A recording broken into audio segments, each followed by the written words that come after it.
Establishment is running away with your money. Throughout the past year, this show has documented several examples of how Idaho's permanent establishment overtly runs around the parameters of their budgets as appropriated by the legislature. The culprits: Idaho's colleges and universities, and the Idaho Department of Health and Welfare.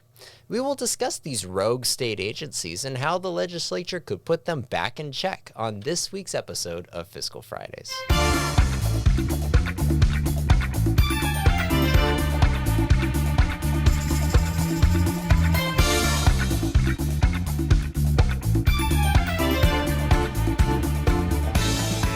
Idaho's higher education institutions have been well documented for circumventing the will of the legislature.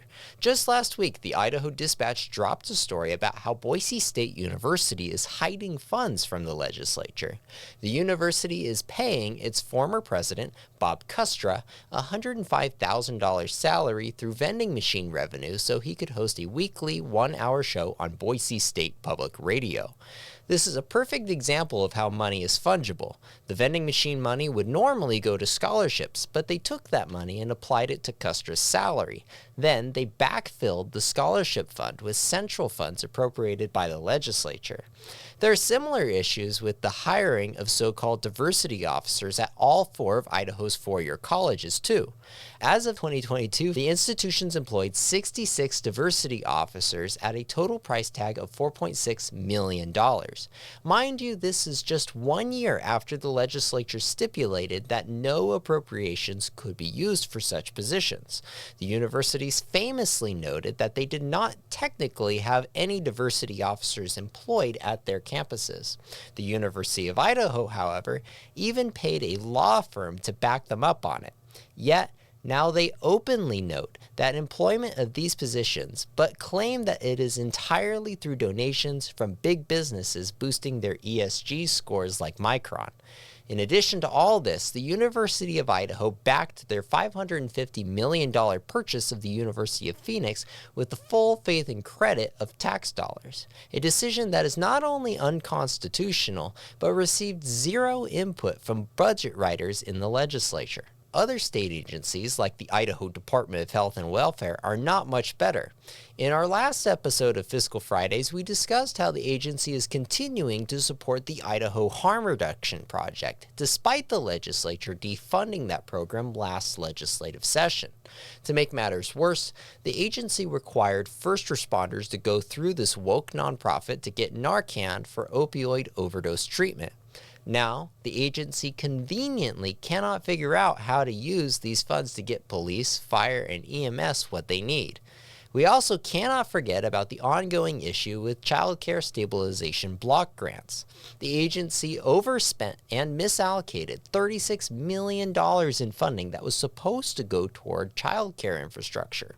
Instead, it was used to support pre-kindergarten programs that the legislature already rejected that same legislative session. The department was brazen enough in their behavior to claim that the budget value appropriated by the legislature was merely a suggestion, but this seems to be evident in many of the programs they operate. Legislators would be surprised to learn that the solutions are actually hidden in the problem. Again, money is fungible. Once it is appropriated to the agency, it is difficult to track which dollars go to which programs. This makes targeted cuts more difficult, but it also can be a strength. It is time that we start squeezing the bureaucracy. For example, the legislature should be bold in cutting every cent of the $4.5 million we spend on college diversity officers. Even if their claims that these positions are funded by donations are correct, putting them on a tighter budget makes them have to prioritize things. This also makes limiting the amount of federal funding flowing into Idaho's agencies a top priority.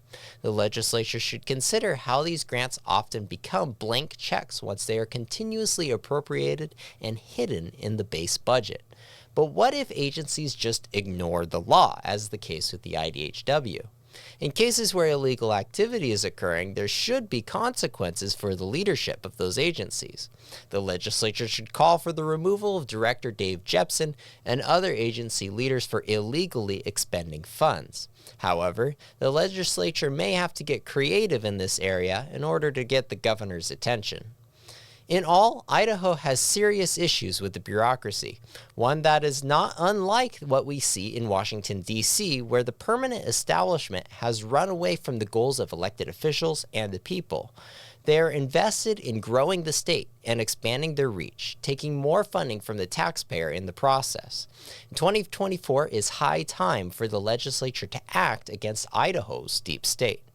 Idahoans' freedoms and pocketbooks cannot bear another year of the rogue bureaucracy. So what do you think? How should the legislature tackle the issues with Idaho's permanent establishment? Tell us in the comments below or send us an email at media@idahofreedom.org. And for more episodes of Fiscal Fridays or other great content from the Idaho Freedom Foundation, please visit idahofreedom.org.